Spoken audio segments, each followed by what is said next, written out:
Happy Friday, everyone. This is Emmanuel for History and Coffee with our On This Day series for March 22nd.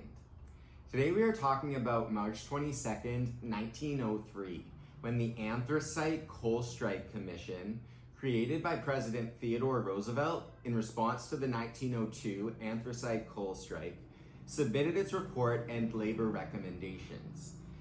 These recommendations included shorter hours and increased wages, both of which were successfully won by the workers in this case. Before gathering testimony, the committee toured coal work sites across the United States to see firsthand how coal miners lived and worked. Historian Jonathan Grossman writes of the strike and the commission's outcome that, quote, Roosevelt's effort to end the strike were successful. Both sides finally agreed to the findings of the Anthracite Coal Strike Commission, and peace was restored in the coal fields. More important in the long run, a new role was established for the federal government in labor disputes, a precedent for the federal government to intervene in labor disputes not as strikebreaker, but as a representative of the public interest, end quote.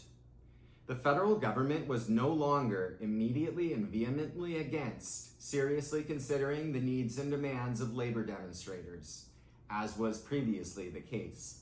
And this is an important shift in American labor history. The Anthracite Coal Strike Commission report also emphasized the importance of understanding the federal government's relationship to American capitalism. In this era of increased antitrust enthusiasm in the early 20th century, the Commission recognized the importance of government economic regulation. The regional concentration of coal resources in Pennsylvania heightened the need for regulation. The Commission stated, quote, there is probably no other commodity entering into human consumption which possesses so much the character of a natural monopoly as the anthracite coal of Pennsylvania.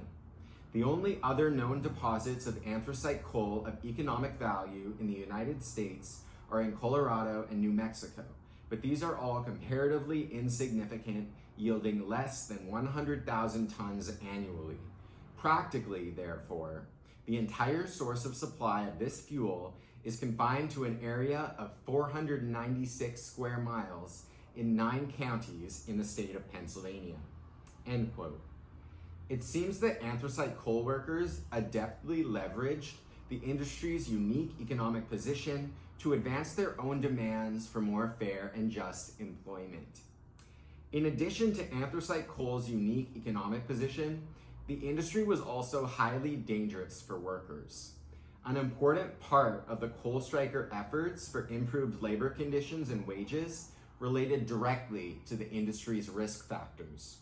Workers demanded that risks to their lives and bodies be fairly compensated. As the Anthracite Coal Strike Commission report emphasized, quote, in considering the compensation to be paid for any class of labor, the danger to life and limb to those engaged should be taken into account. All kinds of mining work involve risk of accident considerably in excess of the average in manual labor. Coal mining is more hazardous than any other class of underground work, for in addition to the usual dangers from falling rock and premature blasts, the coal miner runs risk of fire, explosion, and suffocation, end quote. This case shows the social and economic complexities of early 20th century labor relations between workers and the United States government. One of the case's challenges is the difficulty of discerning which factors most strongly contributed to the eventual worker victories in the form of better wages and working conditions. Regardless, the federal government not only adopted a newly accommodating stance on labor relations, but also acknowledged the importance of industry-specific risk factors. These developments show the empowerment of American workers in this era, alongside increasing government recognition of the humanity of workers and thus necessity of compensation for risks to their lives and well-being. Thank you so much for watching. I hope you'll join me again tomorrow for the next edition of our On This Day video series.